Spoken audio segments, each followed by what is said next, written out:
Alors, bienvenue dans le Didi Marathon Prévention pour cette nouvelle Mmh. interview. Aujourd'hui, je suis ravie d'accueillir donc Ophélie Cellier et Thomas Piette, qui sont tous les deux auteurs. Donc, petite précision, donc Ophélie, tu es doula et praticienne en hypnonaissance. Tu es autrice également et tu es autrice du site Naissance Merveilleuse. Je me trompe C'est pas? bien ça. Oui. Merci beaucoup d'être là. Et donc, Thomas Piette, tu es musicien et auteur. Et tous les deux, en fait, vous avez coécrit un livre qui s'appelle J'ai le droit de dire non. Donc, c'est ce livre-ci. Voilà. Super. Eh ben, on est synchro. Merci. Voilà. Et dont l'illustratrice est Fanny Vella et qui est paru aux éditions Petit Kiwi. Merci beaucoup vraiment d'être là avec nous et de nous présenter votre livre. Est-ce que vous voulez bien nous expliquer un petit peu plus qui vous êtes? Voilà, pour que les personnes qui nous écoutent vous découvrent aussi, quoi. Voilà. Mmh. Tu veux commencer? Oui, bah, du coup, tu as fait un très beau résumé. Donc, je suis doula. Doula, c'est accompagnante à la naissance. Donc, j'accompagne les couples avant, pendant et après la grossesse. Et à côté de ça, je suis aussi autrice parce que je trouve que le livre, c'est un support magnifique. Que Je me projette constamment en train de lire les livres qu'on écrit à nos enfants. Donc, on a fait en tout 9 livres avec Thomas et donc 4 livres jeunesse que j'adore, dont celui-ci. Et voilà, c'est un outil que je trouve absolument merveilleux pour véhiculer des messages, mais aussi passer un temps de qualité en famille et du coup, c'est précieux pour moi. Voilà. Mm. Merci. Moi, je m'appelle Thomas Piette, du coup. Je suis musicien, auteur de livres sur plein de sujets différents et en même temps, ça fait quand même quelques années maintenant que mon sujet de prédilection, c'est, le consentement, le sexisme et le patriarcat et la déconstruction des injonctions à la sexualité. Mm. D'accord, merci beaucoup pour cette présentation. Et du coup, parce que donc, quand on lit le livre, donc j'ai le droit de dire non, on découvre tout l'univers d'une petite fille. Et en fait, on découvre que vous parlez de la notion de consentement au sens large. Et donc, qu'est-ce qui vous a en fait amené, qu'est-ce qui vous a motivé à créer en fait cet ouvrage? Mmh. Tu veux dire? Ouais, alors moi, ça me tenait vraiment, vraiment, vraiment à cœur donc de faire ce livre-là pour une raison qui est toute simple, c'est que aujourd'hui, il existe quelques livres sur le consentement, de plus en plus, mais à chaque fois, ce consentement-là, c'est très souvent, je dis pas, je connais pas non plus tous les livres, mais très souvent, ça va être des livres autour du corps. On va vraiment s'arrêter à, je veux pas faire de bisous à papy, pas à mamie, on touche pas quand on veut. Et pour nous, notre vision, c'est que le consentement, c'est beaucoup, beaucoup, beaucoup plus large que seulement le corps en termes de toucher, de bisous, de choses comme ça. Donc, on avait vraiment envie d'inclure dans J'ai le droit de dire non un consentement beaucoup plus large qui s'adresse autant, bien sûr, on aborde aussi la notion du corps, mais également la notion du droit à l'image, Mhm. la notion de, en fait, quand on va dehors et que l'enfant il dit qu'il n'a pas froid et qu'on lui met 1 million de couches alors qu'il dit qu'il meurt déjà de chaud. Mais voilà, toutes ces notions-là, également à travers la nourriture, ça c'est aussi quelque chose, voilà, c'est des sujets qui sont délicats, mais qui pourtant font partie du consentement. Voilà, donc ça nous tenait à cœur de pouvoir voir le consentement de façon beaucoup plus large et sous tous ces spectres. Mhm.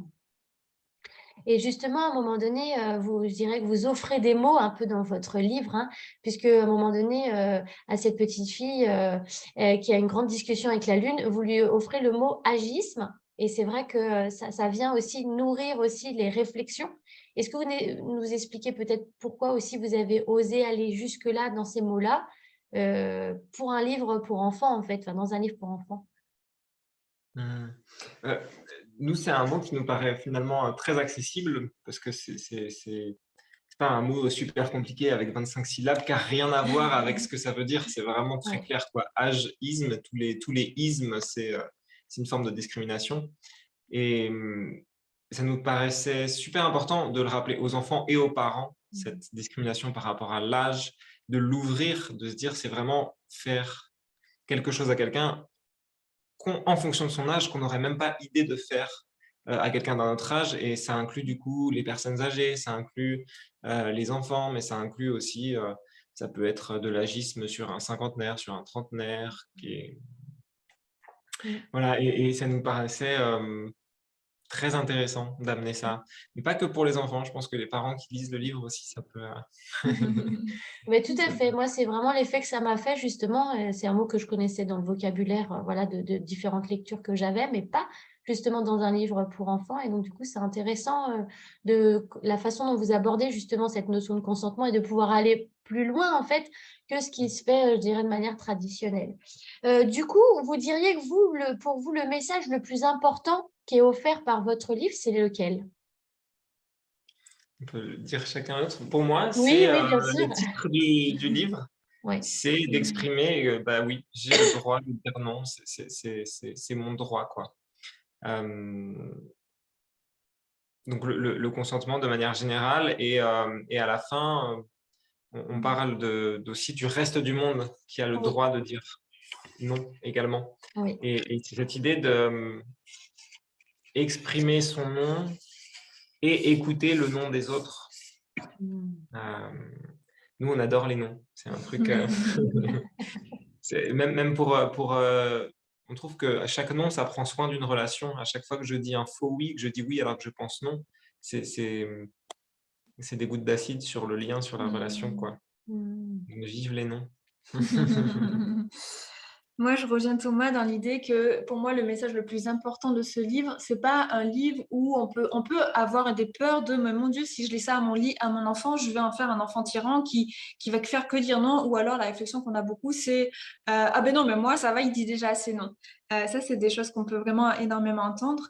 Et du coup, pour moi, la notion qui est importante dans ce livre, c'est cette invitation à se respecter en tant qu'enfant, mais aussi en tant qu'adulte. Et c'est ce que disait Thomas, et sur lequel je vais rebondir. À la fin du livre, on dit à l'enfant, tout comme toi, tu as le droit de dire non. Ton frère, ta sœur, tous les êtres humains qui t'entourent, ta mère, ton père ont aussi le droit de dire non. Et c'est ça que je trouve important, c'est cette idée que ça ne va pas juste dans un sens. On est vraiment dans un consentement mutuel qui va de part et d'autre. Et je trouve ça super précieux de comment on va venir respecter le consentement de chacun. Et l'autre chose que je trouve très, très important dans ce livre, c'est qu'à la fin, tout à la fin, on a mis en illustration qu'est-ce que c'est que le consentement. Et donc, du coup, bon, je vais pas le lire là, ça serait peut-être long, mais en gros, le consentement, c'est qu'il doit être clair, précis, libre, lucide, actualisé, révocable, et on explique un petit peu tout ça. Et ça aussi, je trouve ça précieux de rappeler c'est quoi concrètement et réellement un consentement. Voilà, pour ça. Merci, c'est vraiment hyper intéressant et vraiment ça apporte un autre éclairage justement sur cette notion parce qu'elle est très judiciarisée, hein, notamment voilà, dans les différents articles de presse qui recensent les affaires judiciaires. Elle porte vraiment un autre sens, cette notion. Et du coup, là, ça lui donne une autre coloration et aussi dans le sens de la parentalité, en fait. Qu'est-ce que ça peut dire au sein de la famille, au sein de la fratrie, dans le rapport entre le parent et l'enfant. Donc, merci beaucoup. Et alors, du coup, l'autre question aussi qui est importante et que je pose à toutes les personnes que j'interviewe pour le Didi Marathon Prévention, c'est pour vous, et alors là, vous êtes libre de répondre comme vous voulez, hein, quel serait pour vous le meilleur conseil que vous pourriez donner aux parents par rapport au sujet de la prévention des violences sexuelles, si vous aviez un conseil? Pour moi, ce serait vraiment d'inviter le non, que le non soit plus synonyme de bah, peut-être je vais être rejeté, peut-être. Parce que pour moi, si j'ai eu autant de mal à dire non dans ma vie, c'est que toute ma vie, on m'a appris par plein de manières différentes que quand je disais non, il y avait un danger. Il valait mieux que je dise oui, parce qu'à chaque fois que je dis non, bah, je risque de perdre l'amour. De perdre l'amour, pardon. Je risque d'être rejeté. Je risque de faire du mal à quelqu'un. Je risque de vexer quelqu'un. Et que aussi, à chaque fois que je disais non, bah, j'étais un enfant capricieux, j'étais un enfant pas gentil, j'étais un enfant pas sage. Et je pense que j'aurais eu vachement plus de facilité à dire des vrais oui et du coup des vrais non si on m'avait mis dans une bulle de confiance où en fait tu as le droit de t'écouter et si tu me dis non, je vais pas te rejeter, tu vas pas perdre l'amour, c'est pas mal de dire non.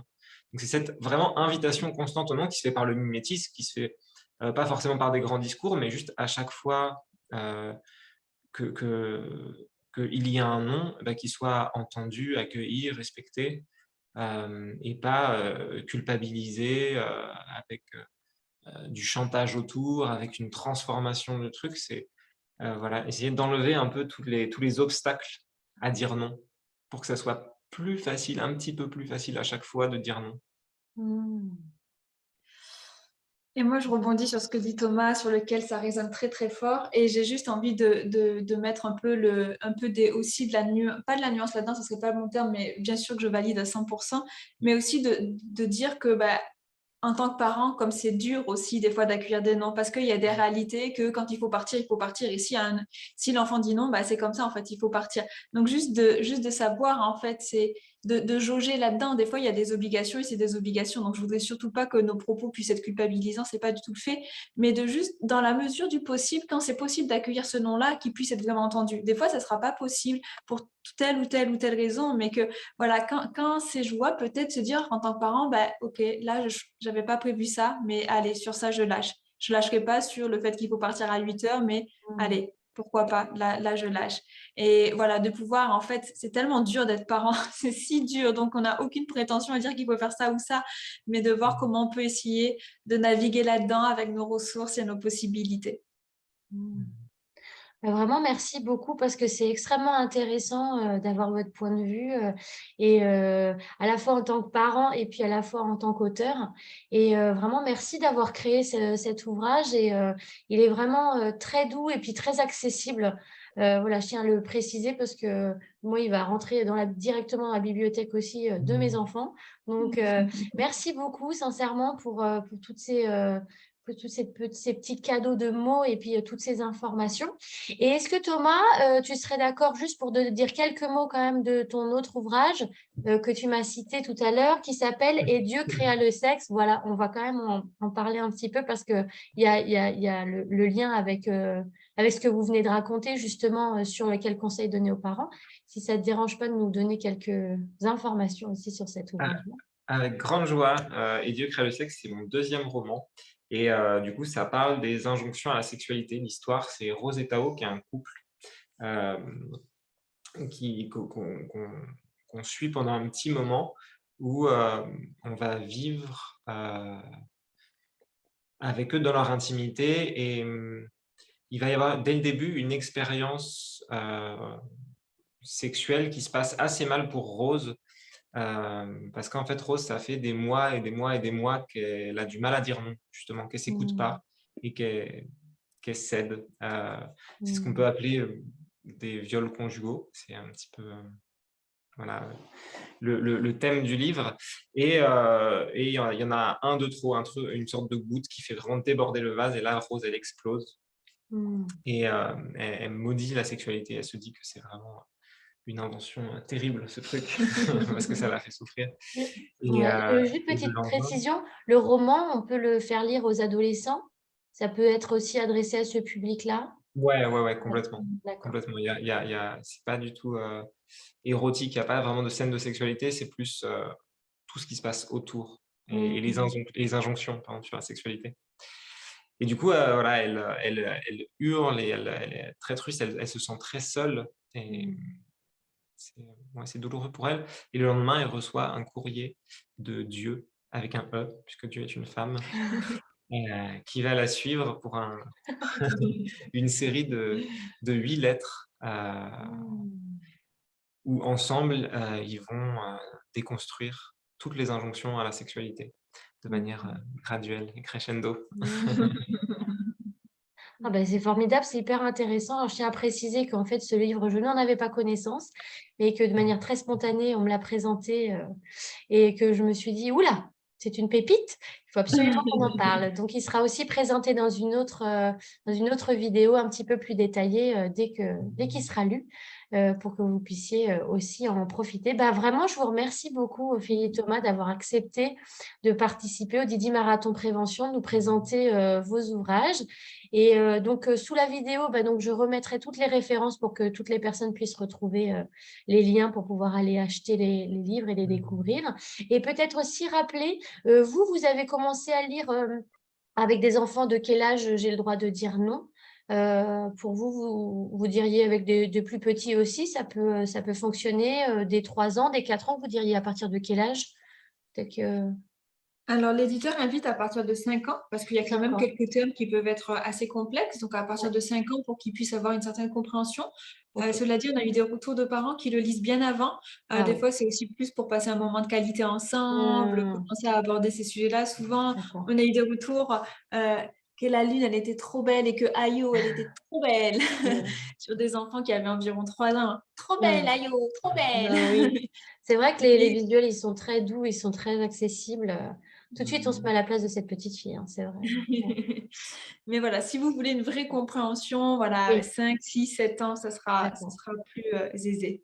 Nous, D'accord. on a quand même eu des témoignages d'enfants assez jeunes qui arrivaient à très, très, très bien retenir l'idée générale du livre. Et par Hmm, exemple, on a eu l'exemple d'une petite fille qui voulait un peu forcer sa maman à manger des trucs qu'elle n'avait pas envie de manger, très sucrés.